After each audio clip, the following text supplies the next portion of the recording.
I come from Alexandria, like Mr. Chairman said, where many years ago, Alexandria was established by Alexander the Great, who was a disciple actually of Aristotle. Aristotle, the man who invented logic.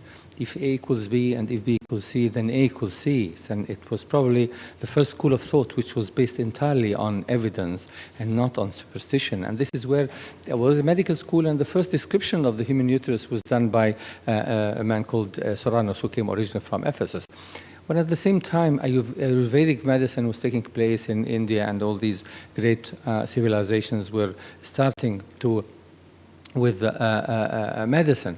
But the world had to wait for another 2,000 years for ovulation induction therapy to be started and for them to be used for the benefit of human beings. This is Professor Robert Edwards, and celebrating 30 years of IVF in Alexandria, where Professor Dr. Gautam Alabadia was one of the great people over there.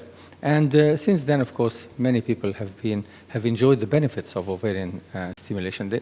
So gonadotrophins, it's a long story, really. If you allow me, I will say something about the history of gonadotrophins, then go to the present and the future.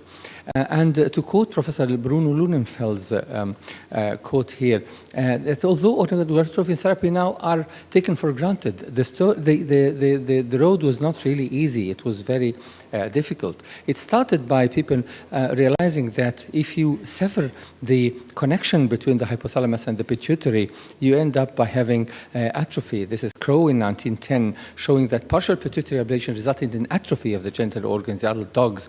And Ashner observed that men and women with diseases which are affecting the hypothalamus or the pituitary ended up by having gonadal atrophy.